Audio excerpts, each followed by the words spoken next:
Welcome to the beginning of a long weekend Monday afternoon podcast recording. First time ever on a Monday afternoon, I think. Unless we were last winter, we did one on Monday afternoon, but we're trying to cut down on the amount of shitty stuff that can happen to you, Chad. Before you like last For week, the week. last week you complained I only have one day's fodder of crap to complain about. But today we've managed to cut it to 0 days because today is a holiday in Canada.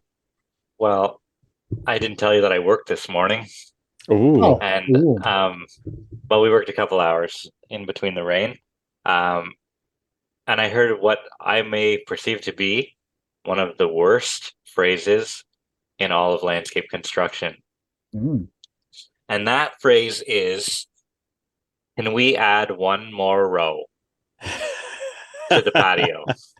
Yeah. Or the wall. The wall is fine.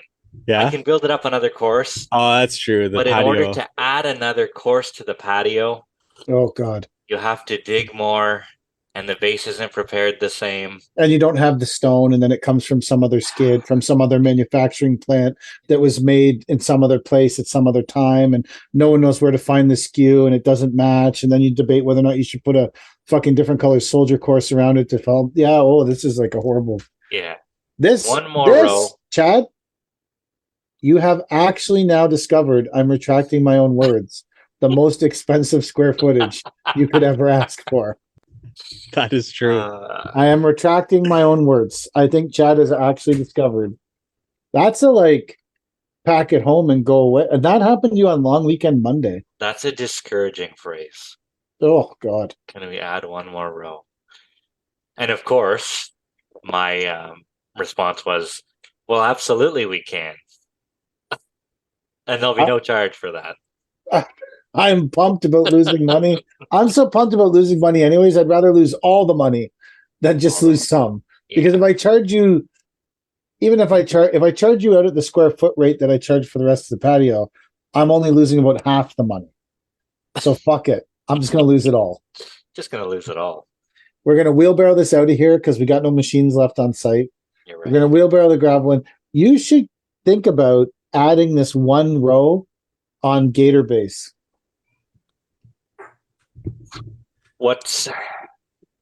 Is it better to do a half-ass base for that one course, or do a Gator base where things don't exactly level out right?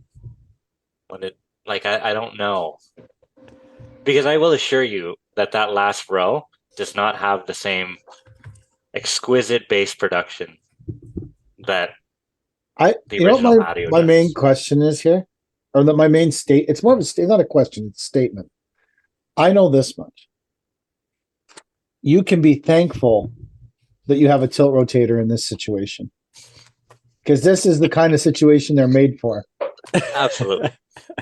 You can get the 500-foot jib that goes over the fucking house to get the pavers in the back. Like, this is what you need. This is what they were built for. This is the tilt rotator's moment. Yeah, we don't have a tilt rotator on that site. We floated the machines off site Friday because we thought we were done digging. Furthermore, there was a hot tub in the way in order to put this one more course in. So we had to roll the hot tub out of the way onto the new patio so that we could prepare this course. It was terrible. Why did they want the course? Because they were one course shy of going around their existing garage mezzanine or garage lean-to pillars, right? So it stopped one course in, and they wanted to stop one course in line with the pillars so they could build some fancy boxes or something around the pillars. So they needed to go for it. A long time ago, in a subtly different situation, my exact response to a client with some bullshit like that was, put a planter there. So whenever anything bad happens, people who are around me in that era, which there's still lots of people working with me that were, the first thing they say is, put a planter there. It just comes out of their mouth. Put a planter there. That's a great spot for a planter. That might have been so didn't they realize when you were digging that this was not going to go as far as they wanted? Not necessarily, because ripped out the old driveway, dug it out, backfilled the same day, and it was sort of like a gravelly area beside that they could have misinterpreted for No, if it's already gravelly, just lay it laying on there. Who zone. gives a fuck? Why are you digging Well, it out? it was muddy gravel. It wasn't necessarily near. But is it at a row good enough gravel? Well, it is now. That gravel doesn't have to be as pure, and the at a row gravel doesn't have to have the same purity as the normal patio gravel. Absolutely. Are you going to write up this entire project is warranted except the extra row? The extra row. You should send an email saying patio warranted minus extra row. What does it matter? They have 9 years anyway. You know. The saving grace on the project is that portion is underneath the carport area, so I doubt there'll be much frost heave or. I mean, there's no water that sits there, so That's all right. I think it'll be all right. Yeah, you might as well half-ass it then. Yeah. Send me It's the not half carport. like I'd like to think our half ass is better than a lot of guys. I bet it is. 10%, you know. So Well, maybe if it's it not, but wasn't- that's what I tell myself. If your half-ass wasn't better than most people's 100%, you wouldn't be around 9 years later to fucking make the repair. Yeah, that's it, right? I feel like that's actually a legit statement. Eh, How Yeah. many people who do crazily shitty work do you know are like how many, like when you started 12 years ago, I guarantee there was like 3 or 4 people that started around the same time or had been in business for a few years before you that did crazily shitty work, like absolute shit. And you Likely, probably yeah. used to bid against them. How many of them still exist 12 years later? You're right. I don't think I know of many. I remember I used to get ragged out. Some guy would say, Chad's not a landscaper, as if there's like some list of criteria for what a landscaper is. It was the guy with the long toenail from way back. Say, Chad's not a real landscaper. Why weren't you a real landscaper? I don't know what criteria you have to meet to You had become too a real many teeth? landscaper. Too many teeth, short toenails. You didn't hit on the woman at the supply yard working the counter? No, she hit on me. Oh, you are the Tom Cruise of landscaping, right? Yeah. That and all the other landscapers look like something awful. So they didn't have many to pick from. So he would meet with people in Cornwall and say that Chad, he's not a real landscaper. Yeah, well, no, I had a couple employees come to me from him, and then they would talk the shit after, right? Oh, you should have heard what he used to say about you. This, industry dirt. I don't understand what makes a real I don't know. There is no way to actually. There's no red seal or, you know what defines being a landscaper? Getting a business card that says landscaper on it, printed at fucking Kinko's. It's true. Now you're a landscaper. I don't even think my business card says landscaping on it. Mine doesn't. Mine just says NDL and then my name. So I started getting. I should read this text message that I got. This is people who want to get into the dirt business. This is the kind of stuff that will happen to you. So, with no name on it and no reference to who this is, the first text message is, call Steve, refill site. Call Steve. Call Steve, refill site. And then, about 2 minutes later, as per Robert. So I ignored that. And that was on Monday, October 2nd. I was like, I'm really busy right now. I don't need this shit in my life. I don't even know what this is. I ignored it.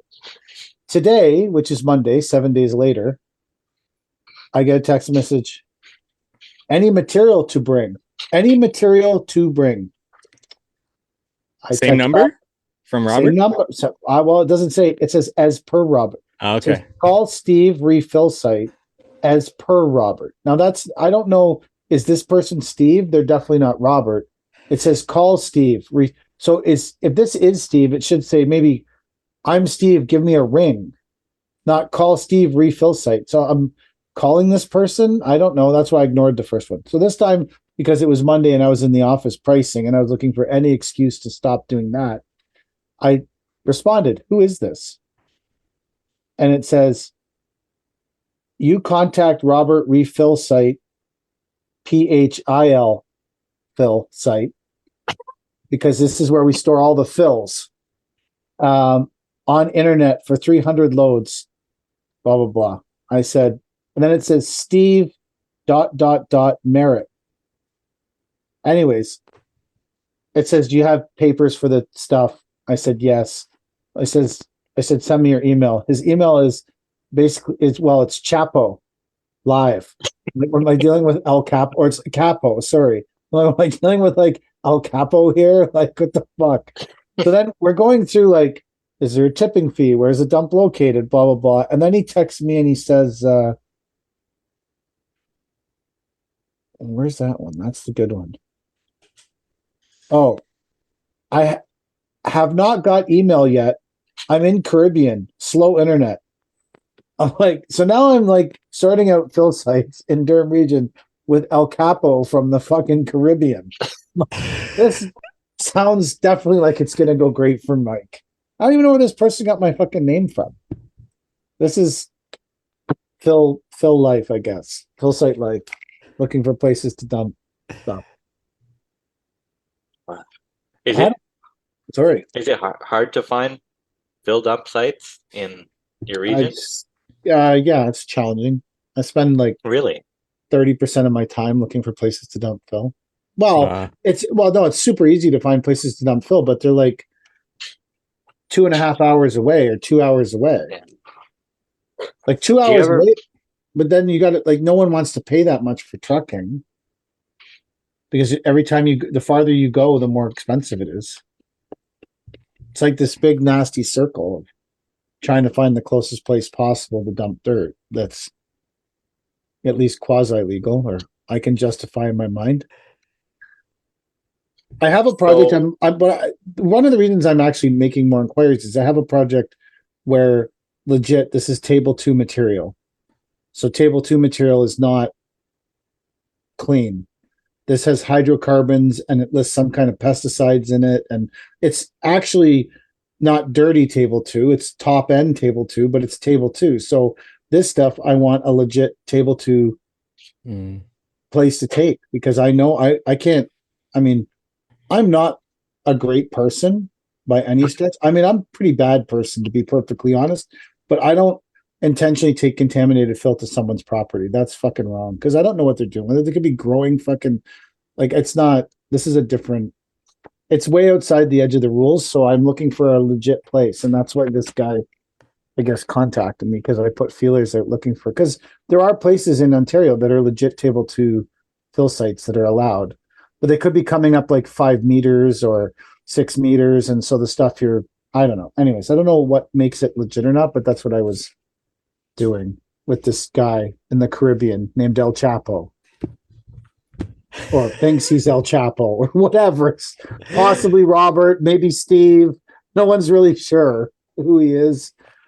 Definitely sounds like someone I want to get deeply involved with. So anyway, that's Is he worse than the drug dealer that closed down your last dump? Or no, the drug user that closed down your last dump? I don't know. Maybe. I need to. Who knows? Currently, no. But I mean, when he starts asking me to pick up packages filled with coffee at the shipping, coming off of shipping containers, I'll let you know what this outcome of this is. But so far, I had actually spent all day pricing jobs. I had like a whole bunch of like jobs to price come in this week. Nice. Holy. Which for us is like, for this year? Yeah, they were all for this year. Right on. Wow. So you're gonna hook up those interlock equipment trailers and maybe out to site again. Maybe we'll be rolling it. Yeah, I don't. Yeah, one was someone got new pavers from one of the paver manufacturers, so they just want to tear up the old ones and do no dig out and put down the new ones. Nice. Yeah, it's not a bad job. Yeah. Has very little 9-year warranties on it. got a driveway I'm looking at. What's the other one? I did 3 this weekend. Oh, another like a front yard project. Decent enough. Nice. But I haven't priced work in so long. It's like a fucking forget how mind numbing that is. Also, so I have like these folders that I keep all my yellow pieces of paper in, which is really similar to a hard drive, except it's paper and takes up big. So I was looking at last year's folder and of jobs I didn't get because the jobs I don't get stay in the folder, right? So in last year's folder of all the work I priced is like maybe 2 or 3 jobs in the folder. Wow. This year the folder's like 6 inches thick and I almost have to start a second folder. Wow. That's just the difference in the market, right?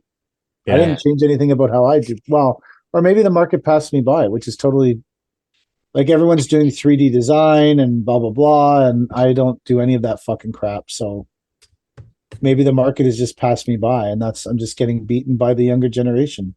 Gen Z is beating me with a baseball bat every day with their fucking coming to work at 10, work until 3, and they have a 3D design that they popped out.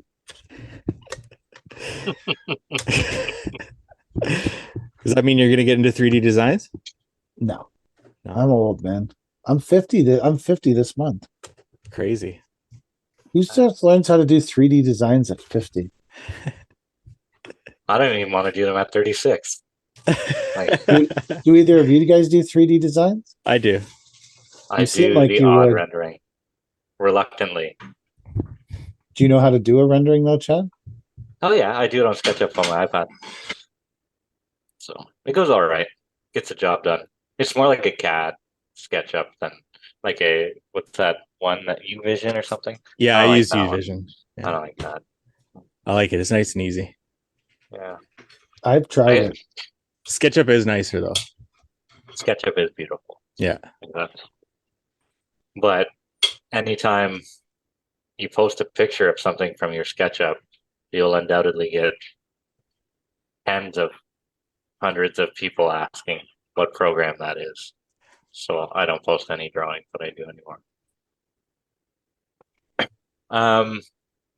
Our friends at the CRA got in contact with me today. Today? No, not today. Sorry, last week. Oh, okay. But it's been on my mind. Like it's. I was gonna say if the friends from the CRA contacted you today, they're fake. Those are not your actual friends from the CRA because I guarantee no one at the CRA is working on Thanksgiving Monday. Oh, that's for sure. And they gave me a laundry list of shit they need from me. Really? Oh yeah, I'll go through some of this with you here, if you guys have a second. This podcast is well known for being real. If you need to confirm that, just listen to our friends over at the Kid Contractor podcast, and they will confirm how real we are. Please explain the following journal entry. I don't keep a journal. I keep accounting software. Well, but that's called a journal. It's called the journal. Like someone, maybe. To an accountant, this is a journal? Yeah. Yeah. Whatever. Okay. Explain the journal. Setting them as journal. What is it? Can you reveal what the journal entry is for? We have a line item for profit sharing with our partner, and apparently CRA does not like the word profit sharing. Ooh. So they asked me to describe what a profit sharing is. They want to know why there's discrepancies between the T1 and the bank deposits. Do you have an answer for that question, or that's an accounting person? That's an accounting question. I have answers for none of these questions. They want a copy of every single sales invoice for 2021 and 2022, every single purchase invoice, every single vehicle, insurance document, and logbook that I've got, copies of contracts for every single job from 2021 and 22. Copies. I think the logbooks you're only required to keep for like 3 months or something. Yeah, I don't have that. They're like logbooks. I said, you can have our vehicle checks, but like I don't know what to tell you.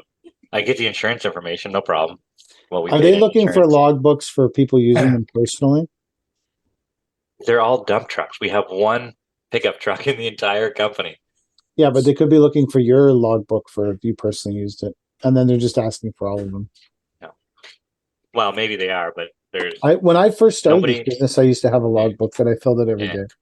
apparently if you don't go further than 160 kilometers, you don't need a logbook or something like No, that. you don't. Well, you don't need a. Okay, so you're talking like a real logbook. If you stay inside the 160 Yeah. kilometer radius as the crow flies, Yeah. your commercial vehicles aren't required to run logs. Oh. Okay. But that's a different logbook. I'm pretty sure they're talking about a logbook for personal use. They're probably investigating. Okay. Like, did you claim 100% of your truck as personal use?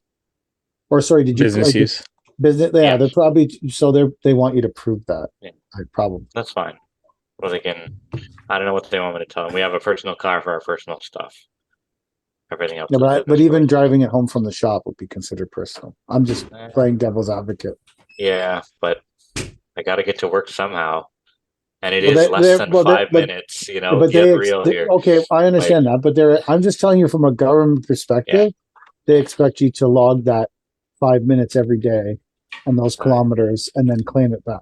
They're penny pinching. They need a new jet. So They need something. Yeah, we need a new jet here. But see, the new jet thing is because apparently, if you read from one of the India's ministers, he said that the jet was actually grounded by India because it was full of cocaine, not because it We're was gonna too get this old. podcast canceled so fast. Dude, this was pretty common knowledge that it was full of cocaine.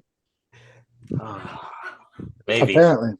And that's why he missed 2 days worth of events at the G20 summit because he was coked out, apparently. I don't know. My goodness. So for the record, I agree with you. If you're just driving it home, then I mean, how do they know they're not making a sales call? Right. Yeah. I don't know. They want every single RFQ for the past 2 years. RFQ, are you kidding me? It's not even a legally binding document. It's a chicken scratch on a piece of paper. What are they investigating you for? HST, I think. So, what does that have to do with HST? I don't know. They want to make sure, apparently, according to my bookkeeper, they want to make sure my unit rates for my RFQs match the unit rates for the invoices. Because they think in some miraculous money laundering scheme or something, you would charge different rates for completed work than you would for bid work. And then I just don't get know. cash? I don't know. You can't do that in commercial landscaping. Right. Like, it's impossible. Nobody is going to give cash money in landscaping on a commercial scale. No. Like, it just doesn't make sense. They're trying to find out if you say you charge $10 a square foot for your RFQs, and then all the work that you did close, you charge $8 a square foot, and somewhere in the middle, someone's giving you $2 a square foot cash that you're not paying HST on.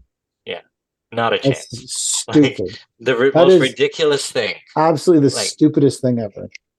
Imagine trying to pull that shit with a commercial GC. Like, why don't you kick me back $2 cash? That's fucking ridiculous. I'm sure that's happened in the past with builders, though, right? I don't understand why people with HST need your vehicle logbooks. I don't know. Unless they're trying to say that some of the fuel, I would say, yeah. They're probably checking maintenance fuel, the HST on it, maybe. Yeah. They shouldn't have given you back the HST on stuff, maybe. I don't know. Other than that, all pretty ridiculous. Like, these aren't small trucks, like not half-ton trucks or anything, right? These are full little dump trucks, big dump trucks, water trucks, like equipment, all stuff that. Are they upset because you didn't pay them anything because you bought so much stuff in the last 2 years?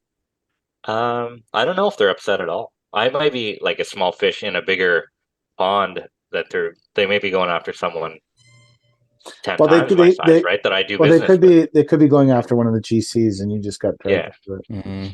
Yeah, right. So I could be mixed up in there, but my bookkeeper has assured me there's nothing to worry about. It's just, holy shit, is it ever a lot of paperwork? Yeah.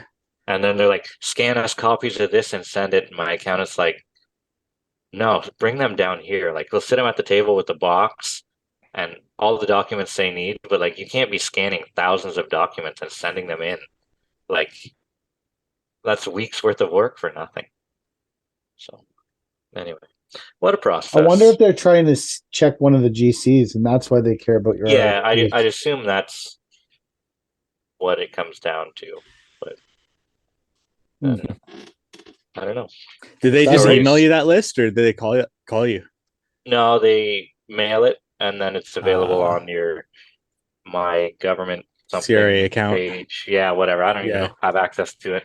The bookkeeper does all that stuff. So The bookkeeper. the bookkeeper. And that's why I'd say the bookkeeper and the accountant are far more important than any type of software to run your business. That's not a shot against you, Mike. At No, all. I don't take that as a It's shot. just like from my business perspective,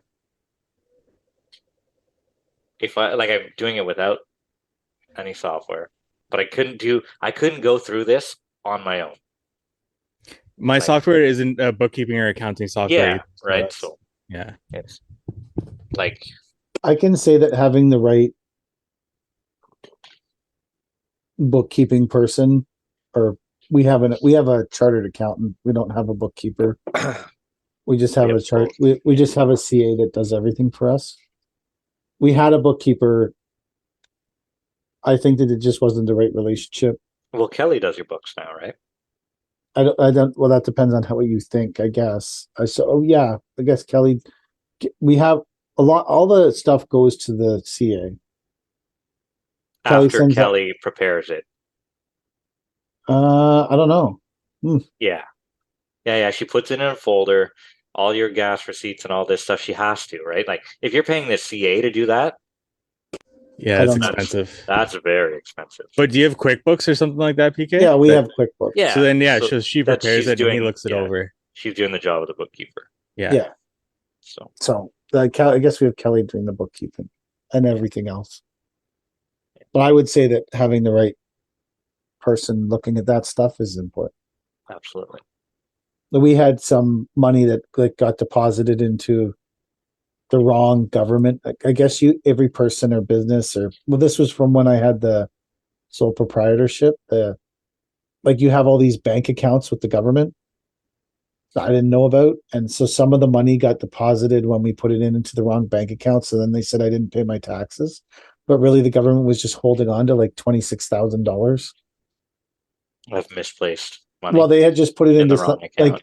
It had been directed by the former bookkeeper into the wrong account, which is just an honest. I don't think anyone was trying to screw me. But it just creates havoc with fucking the government. Because I'm like, I'm pretty sure I paid that $26,000. I didn't forget about it. I'm obviously not super anal about everything, but I feel like that I would have remembered.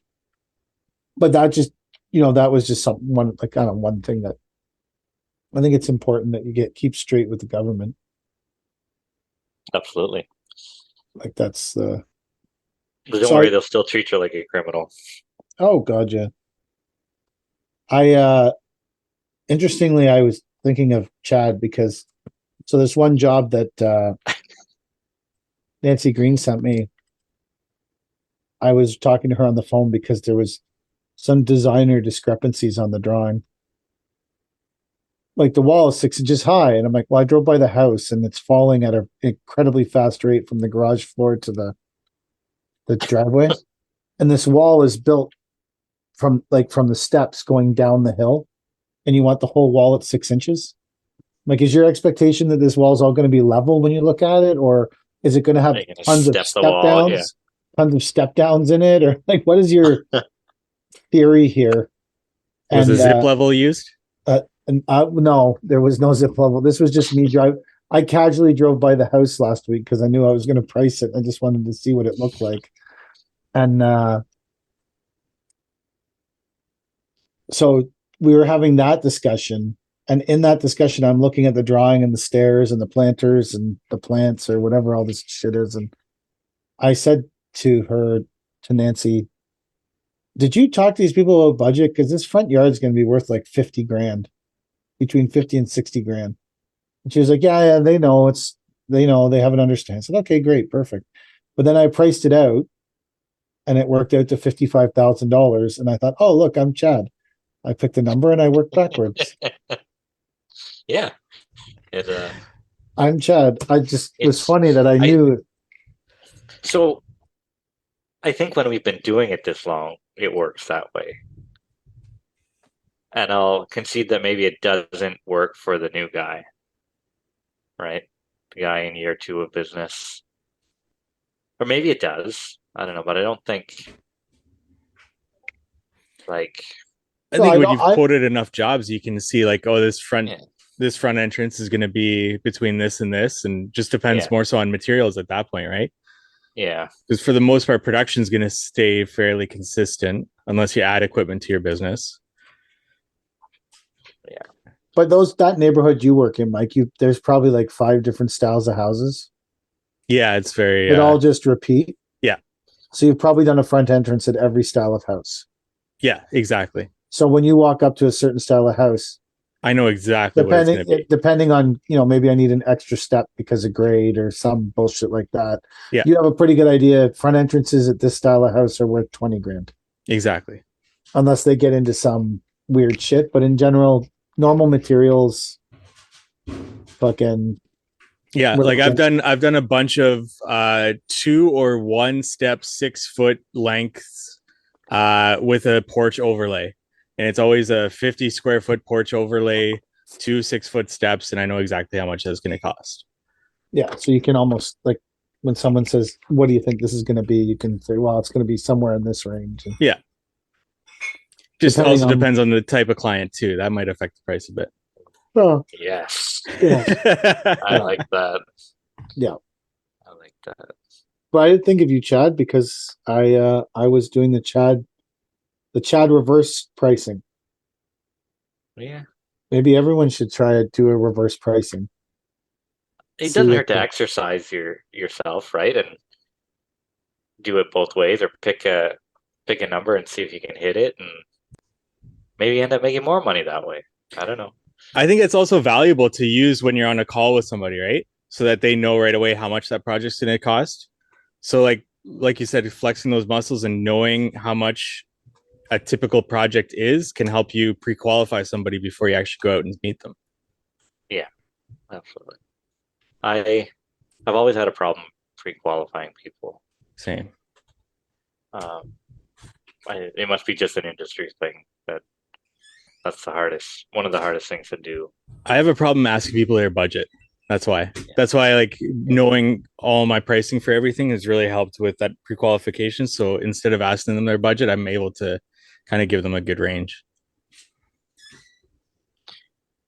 I think it's harder now to pre-qualify than it was last year. I think because everybody's so much more hungry for the work now so you're more inclined to go see stuff that maybe you wouldn't look at, or maybe you wouldn't talk about budget before going out right now. I've never been a huge pre-qualifier ever. I think partially because I don't like the idea of it in my brain. My brain struggles with it because I always feel like you could miss something and you just walked from the most profitable thing you ever did. And I've had some jobs where, I talked to people on the phone and was like, wow, these people are fucking Looney Tunes, or I'm going to be a huge pain in the ass, and then I've gone and it's been some of the most profitable work we've ever done because everyone else had the same thought as me and didn't go. I end up being the only one there. But I also think that if you're a new contractor and you're heavily pre-qualifying, you're losing that experience you get from interpersonal relationship and the whole sales thing. So I know what everyone's always saying pre-qualify, pre-qualify, pre-qualify. But the first 2 or 3 years when I went to every single thing that ever called, it helped me in the other years close stuff right away because I had been to so many sales calls that it became more of like a personal habit rather than something that was obscure, or I was used to talking to people and asking them the right questions and looking at what they, I feel like if you're heavily pre-qualifying, you're also losing out on some of that. That's the experience that helps you close when you absolutely want to. Meeting Yeah, all that those makes different sense. meeting all those different people. Yeah. Yeah. And I think what Chad has said is true, where the hungrier you are for work, the less pre-qualifying is important, right? If you need to fill up your schedule, you'll meet with anybody really. Except Yeah. in my first season, I went to a consult that was like somebody wanted their downspout fixed. But when they called me and I didn't know to ask them any questions, I think I was busy too at the time and driving. And they said, yeah, I've got some landscaping I need done. And we're in this area. I said, yeah, I'll be there at this time if that works for you. Went there and they're like, yeah, this downspout, we need it fixed. I don't do that.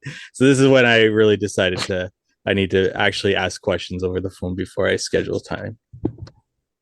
Yeah, I'm not actively promoting not asking any questions. Yeah, I know. I'm not actively promoting showing up to some roofing work or eaves trough repair, or I think that if you overqualify people and you're qualifying too much at the start, you're just losing that chance to learn how to build rapport with people quickly. Because that's what really I think what really decides a really successful landscaping company from a not successful landscaping company isn't tilt rotators or equipment or fucking trucks or all the stuff people spend. It's what kind of rapport can you build with the client you're trying to sell to? Because when you build good rapport, that's how you're going to maximize your dollars coming out of each project. Would you say that you're not a landscaping company, you're a sales company that does landscaping? Potentially. Yeah. Well, it's true though. Like if you can build really good rapport with people, you can maximize the amount of dollars you get out of every project. If you don't, then you're just going to sell on price. We're talking residential setting, not commercial setting. But if you're there for half an hour and the people don't like you and you're the only chance you have at getting that job is being the lowest price. Right. I mean, they're not going to look at you and go, this guy's a dick and he has the highest price. Let's hire that motherfucker. They might look at it and say, this person's an ass, but they have the lowest price. So let's hire them because we need a low price. But no one's going to be like, fuck, I want to pay the person I like the least the most money. But if someone really, really likes you, they might pay you the most money. I agree with that. Or if you have the nice design, they'll take your design and give it to the person they like the most, and then they'll do the job. Are you saying there's been some people that didn't like you? Oh, well, I don't doubt it. I am sort of abrasive. I don't like you that much. That's fine. You're also not paying my bills. I'm just joking. You can be abrasive. Yeah, they could. That's how you get people's drawings, I guess.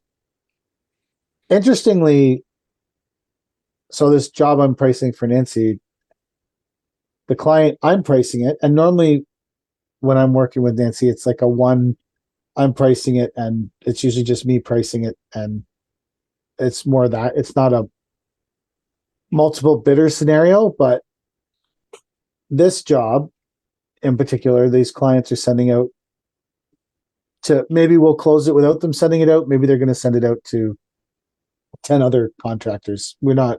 They say they're sending it out to other contractors. So I spent like half the morning cleaning up specific things on the drawing, going, are we using HD2 or are we just using normal press pavers? Is this wall level or is it stepping down with grade? Because it's a lot more face for the wall. Are we resodding the whole front lawn? Are we not? You don't have measurements in some parts of this drawing. We need to have specific measurements. And because for me, cleaning up the drawing meant that at least we were all bidding on an equal and fair playing field, whereas someone else bidding that drawing in a multiple bidder situation could have taken those as the cheapest route. Like, I'm going to step this wall down. I'm not going to put up as many face feet. There's not as much soil to fill.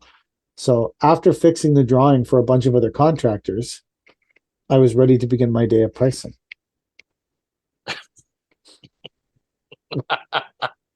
Well, I still felt like it was to my advantage to fix it. Yeah. Well, even there's 900 square feet of stone, and the HD2 stone is like $2.50 more a square foot. Yeah.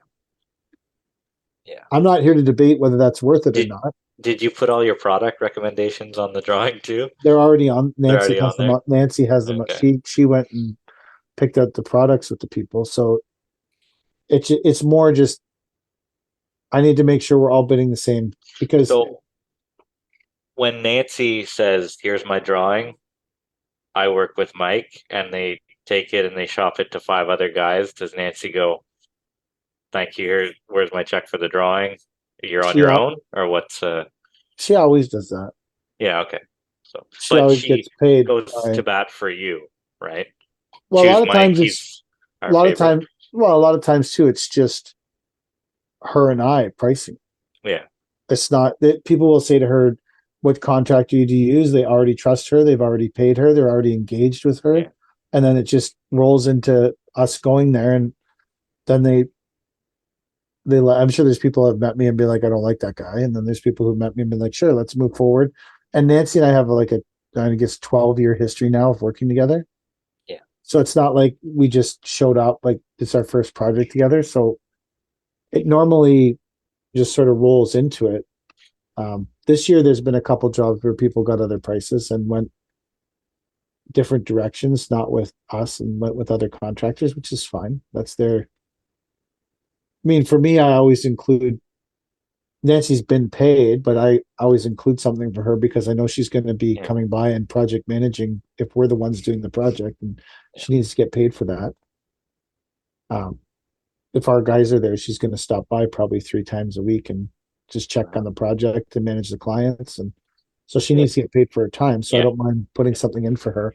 But the other clients on the flip side, or the other contractors on the flip side, probably aren't including anything for Nancy. So now I'm in the HD2 and in Nancy, which I'm like, okay, I'm pushing but depends on.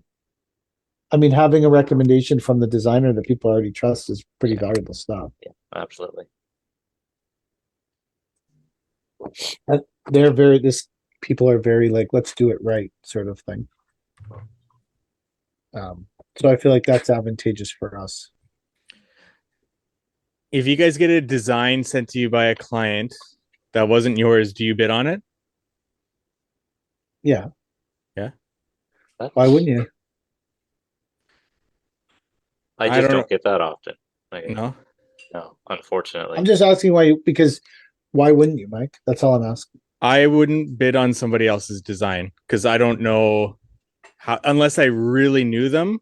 But even then, I would probably take it to them and say, like, did this client just pay you for the design, or are they just shopping around your design? Because I've been sent that especially during the last couple of years, like sent designs and asked to bid on it, and I just didn't do it. I'd be worried that someone's price checking, using me to. Well, price that's check exactly their what they're design, doing, right? right? Like I don't work for like free. another landscaper doing that? Well, no, the client already knows who they want to go with, and then they just shoot it out to a bunch of people. Hopefully, they get some price to be like, is his price close? Like, is it? But it depends on. You guys are using the only scenario where they send you a design that was done by another contractor. What if the design is done by a designer? No, I'm talking from another contractor. It had their landscaping name on it and everything. Specific about that. Oh, sorry. You said, would you price a design? If a client sent you a design, would you price it? And I said, yes. From another contractor? No. Well, from another contractor. That. Well, no, then I wouldn't. Because, well, maybe I would. I would ask them, why am I pricing this? People have sent me drawings from other contractors, and normally I know them, and I call them and be like, hey, you're getting shopped around. What's going on with this? And they'll tell me that person's a psychopath. And I'll be like, okay, cool. Or when the people send it to me, or I'll literally say, like, why do you want me to price this? Like, what's wrong with the contractor you're dealing with? And sometimes they'll say, well, they gave us this drawing and they never gave us a price and never came back for 6 months, and now we're screwed, but we like this design. So that's, I mean, there's a bunch of different scenarios where maybe it's okay. What if you said, I refuse to price this contractor's design, and they said, well, the contractor died? Would you price it then? Yeah, I would do it if he died. Oh. Maybe he's dead. So a lot of scenarios here. Yeah. What if the contractor got in a plane crash? I've heard of a lot of excuses these past couple of years from these pool surrounds that have just been sitting there. Yeah. Oh, the contractor had to go back to another country, or they broke their leg so they can't finish it. Or the contractor was related to a Nigerian prince and he had to go collect his money. Like, what? No. I don't know. I understand what you're saying, though. You don't want to price something that you don't want to, I guess, screw someone over, maybe. I don't know. I get what you're saying there, but I don't. Maybe I'm more vicious than you guys. I mean, we're not quite at that point yet where we're cutting people's throats to get the work. Maybe we'll see by end of next year what things are like. Hopefully it doesn't get that bad, but I will do what I need to do to keep this puppy afloat. So you're saying Cornwall is a small place. Yeah. At some point, morals will be left at the door. Well, yeah. At some point. Don't know what point that is, but there's a point. Just as a fair warning to everyone out there, at some point next year, Chad's going to do the landscaping version of Breaking Bad. He's going to break bad on all of Cornwall. So he's coming for you. I priced a tree job a couple weeks ago, right, for the city. Yes, and the lone soldier got it. Yeah, not fucking shit for brains. He's a one-man show. Why is the city even letting that guy fucking bid on it? I don't know. So backstory, I priced the tree job. The preliminary numbers came in last week. We were $4,000 higher than the lowest bid. But we are a crew of 8 with absolutely everything you could need to plant 322 trees. With a standing relationship with the city. Yeah, right. We lost the tree job to Chuck in a Truck, one-man show, who runs a little garden center or a little nursery out of some place called Chesterville. It's about 30 minutes away. And I mean, the numbers haven't closed yet, so is there potential that they weeded him out? Yeah, but there's also a lot of potential that they're going to let him try to do the job.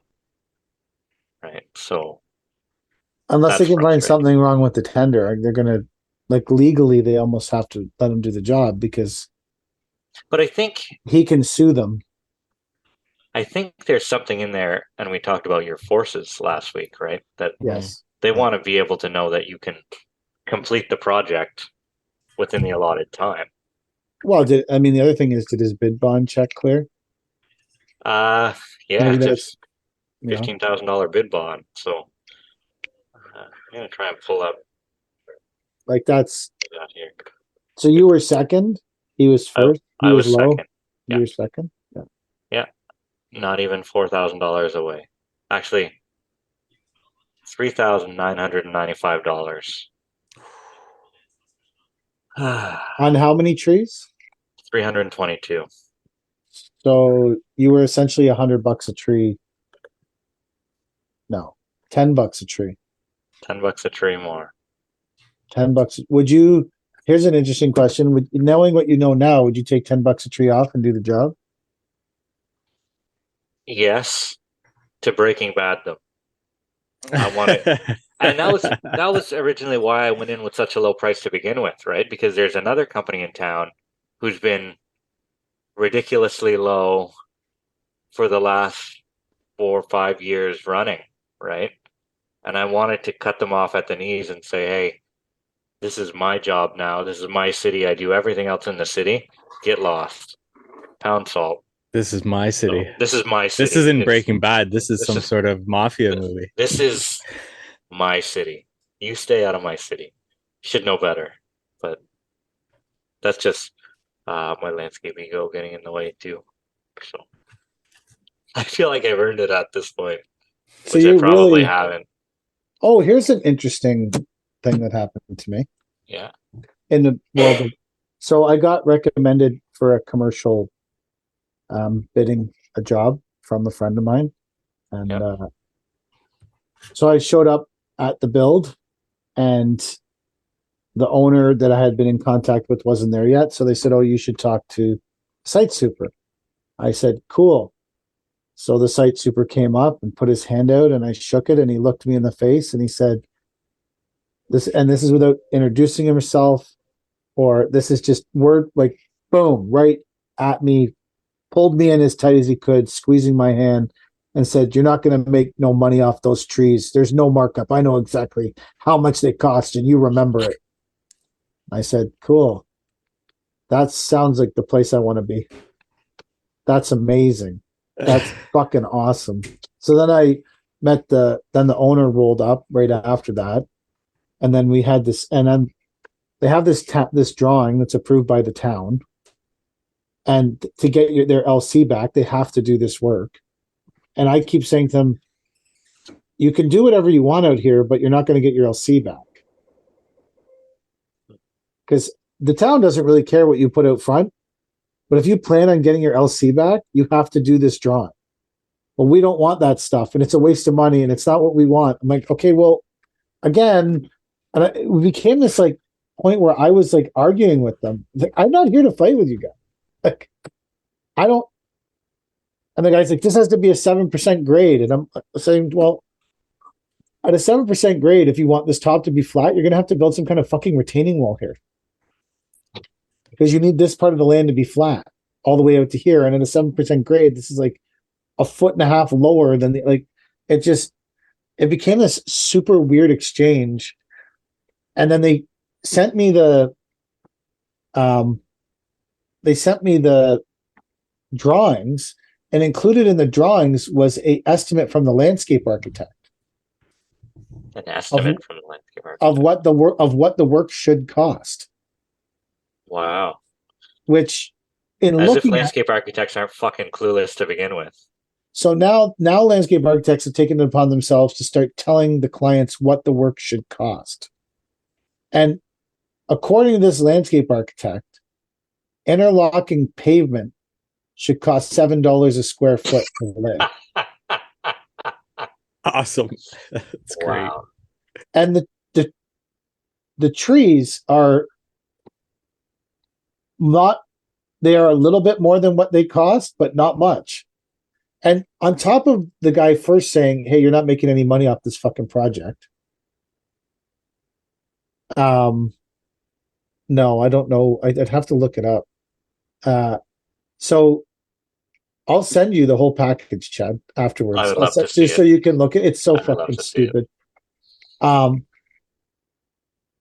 They sent it to me, and for all the trees, all the shrubs, the concrete, which is like 100 square meters of concrete, the concrete planter, there's a concrete planter you have to pour and form, all the topsoil work, the whole shebang. They have this landscape architect has in for like $22,000.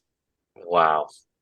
And I read it, and so on top of that, the crazy site super guy, when I was in the office and they're printing, he said, oh, that list there, that's probably triple what it should be. It should be a third of that cost. I can't. What? Yeah, the guy's like yelling at me. I was like, okay, man, whatever. I was like, I called the person who gave me the quote or the lead and said, hey, man, like, just so you know, this isn't working out here. Yeah, I no don't even want to spend the time to respond, but I'm gonna, out of respect for everybody involved, I'm gonna send them my cost on the plants and show them how that leaves me like $100 to do the whole fucking planting job. Wow. I just Wow. it's totally insane. It's maybe I could bring it up. So So, then I could as a rough guideline, I like to tell people that your landscape should be about 10% of the value of your home, 10% which of is the value of your home, which has okay. always gotten me in the range. So here we go. You want to hear this, Chad? Yeah, absolutely. Okay, so this is getting really real because we're like, reading this right off the fucking. So there's 8 deciduous trees, Okay. 1 coniferous tree. What size? Does not say. Of course it doesn't. I Are they think whips? I think on the planting plan they were 60 mils, and 60 mil. let's call the coniferous tree uh 250. 250. Pine? Yeah, Yeah. it's some kind of pine. There's 250 centimeter. 102 deciduous shrubs. Okay. $60 a and, piece. and 86 perennials and grasses. $25 a piece. Okay, so they're saying that now this is including um, a foot of topsoil around them, wood stakes. There's no weird planting specs. I looked at it all. So this for those items, the landscape architect saying installed, completed, out the door, mulched, and then watered and maintained to For 2 years. establish is $9,568. Maybe for the trees. How many trees was it? 8 trees? It was 9 trees total? 9 trees. Yeah, 9 trees total. You're not getting much more than the trees. I'll tell you that. So here's this one will be good for you, Chad. There is 125 square meters of sodding and fine grading. Okay. 4 inches or 6 inches? What's soil? Let's go with 6. I don't know what it was, but what's your number for that, Chad? 25 times. It's Oh, only yeah. 125? 125 square meters of sodding and fine grading. That's not a lot. That's only like 1,200 square feet. That's only like $3,500 or so. So they're saying this it should be $2,500 or sorry, $1,250. No, $10 a meter? $10 a square Are meter. you nuts? The sod itself costs you $4 a meter, if you're lucky. That's just what I'm saying is on this. This is from a Kitchener, Woodbridge, London, Kingston, Barrie, Burlington, urban design and landscape architect. So What? hardscaping and paving. So this is poured concrete. So there's 100 square meters of poured concrete. 6 So- inches thick. I have been told from the civil GCs around here that our interlock price is cheaper than concrete to reinstate. I'm like, that can't be right, but maybe I have to adjust my. Because So- I had heard concrete's like $80 a meter. Could be 80 wrong. bucks. So maybe that's a number that's somewhat accurate, but they have it at including excavation, everything, gravel, they have it at $75 a square meter. Yeah. It seems really cheap to me Yeah, I could be wrong too. because like a square meter is essentially 10 square feet, right? 10.76. Yeah. So they're saying that it's essentially 1,000 square feet. It works out to like $7.50 a square foot for the concrete, which seems ridiculously cheap to me. Yeah. By the time you do excavation, gravel, and buy 6 inches of concrete and mash, I somehow I feel as it costs more than $6 or $7.50 a square foot. But Yeah, I could be wrong. This architect's out to lunch, and that's what. Whenever they're bidding all these projects and they get consultants like this, and then the job comes in $4 million over budget, and they have no clue how they're going to be able to afford it. the job gets canceled, and they blame the people pricing it, not the fucking architect who was wrong from the start, or the consultant who was wrong from the start. So there's 9 linear meters of this concrete planter. This is like a formed and poured, and then it has like an exterior finish on it concrete planter. You need to like build a Pull the form. forms at the right time, and Yeah, this is like a comp. This isn't like an easy thing to form. They allowed $3,150 for that, and I looked at the fucking I looked at the drawings to see what it was because I didn't even know what it was. And I was like, man, there's no fucking way. There's $600-700 worth of wood there to build the forms. They're freestanding, and then they got to be tied together, right? To like you got to put. It's totally outrageous. I was like, this is the stupidest thing. And on top of that, the client that gave me this literally told me that they thought this was 3 times more than the cost of the whole project should be. that's bananas. It's Bananas. Like, I think that the planting might come in when I do it close to the 20,000. absolutely, yeah. But all those shrubs and grasses and stuff, yeah. There's essentially 200 small pieces to go in. 200. Let's split the difference between the two. 3, 16. Yeah, you're by the time you're all your plant materials in, you're just about 20K on that. I know.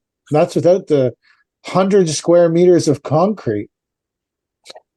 On top of that, the 7% grade that this guy was trying to achieve, they had built a huge road around the building. And for me, doing a lot of digging and a lot of excavating, I was looking at it going, by the time you break that out and fluff it up, because it's really compacted, it was the road. So there's probably 5 to 6 loads of fill that need to leave here. Never mind the pile of fill that's over there. And he said, oh, we're spreading that as topsoil. I said, dude, you already got to take 7. You got to take 7 loads out of here to get to 7% fall. 5, say on the low end, 5 loads. And then you have 10 loads sitting in a pile there. You say you're going to spread back here. All that's going to happen is you're going to recreate the 5 loads you just fucking hauled out. And they had some guy there with like a Kubota U17 pounding away at this fucking road that it's like layers of 2-inch clear or 2-inch crusher on that they made a road out of. I said, dude, it's amazing how much money sometimes the GC will waste trying to save money. That's like the little U17. That'll pick apart this road that you need a 20-ton shovel to come in and smooth scoop bucket out. on it. Like, and I'm watching this shit show, and I said, okay, man. Even legit, like if we brought the 8-ton in there with the tooth bucket, I probably could have carved that stuff up if I started at the bottom and worked my way up, piled it, and I would have spent a day piling it and a day hauling it away. And that's with the huge pile of fill that's in the corner. We got to respread that. That's the topsoil. Like, dude, there's like pieces of cinder block in that. It's not the topsoil. I don't know where the topsoil is. Oh, it's in there somewhere. You got to just dig around in the pile. This seems like overtly desperate, but whatever. So out of respect, I'll send them a number, but I'm not going to. So his expectation is that you're going to go there, remove all the soil that's extra, then go to the topsoil pile and spread all that on a 7% slope, and then sod it. And your total cost is going to be 1/3 of the $1,250 that the architect allowed. Unbelievable.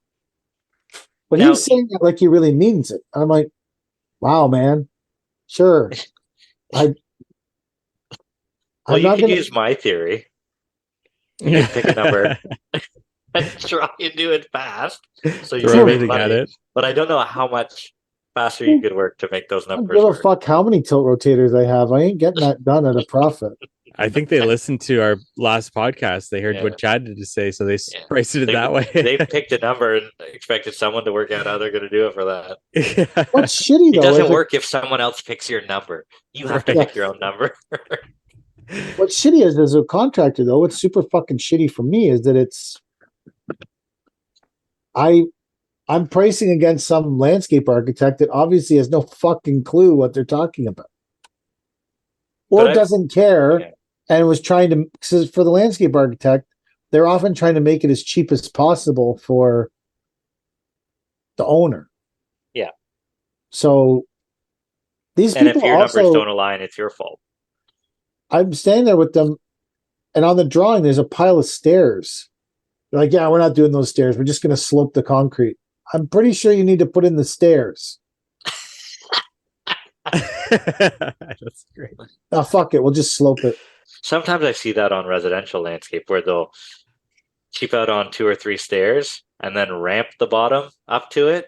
Yeah. Like, somebody fucked up here. Someone the used short- a fucking zip level here. Or Whenever the I lower. see that. The bottom step is a 4-inch step and the rest are 7-inch steps because they forgot to vary the course. They don't want to undermine the bottom course there. It's like someone fucked up there. Someone fucked up. And the only other person that notices it is another landscaper. Or bylaw. Or Whenever they see bylaw. a bottom step that's 4 inches. I mean, sometimes it's unavoidable, but We have a couple that where the front door is so close to the end of the garage, and the yeah, grade difference between the porch and the garage floor is so great that there's nowhere to lose it. yeah, And normally, if the door is pushed back and the garage is long, you have a couple landing pads where you can yeah. cheat up an inch or cheat, like you can play with the grade on those landing pads. But when you're literally just stacking stairs on top of each other, you're trying to source out material that's exactly 5 3/4. Yeah. Or whatever No, it is, right? Yeah. Yeah. That's true. We've Give had me a a second. couple I where gotta that take worked my out. ribs off the smoker. Go get Almost your dinner ribs time. off the smoker. Oh yeah, give me a second. Are there a bunch of questions, Mike?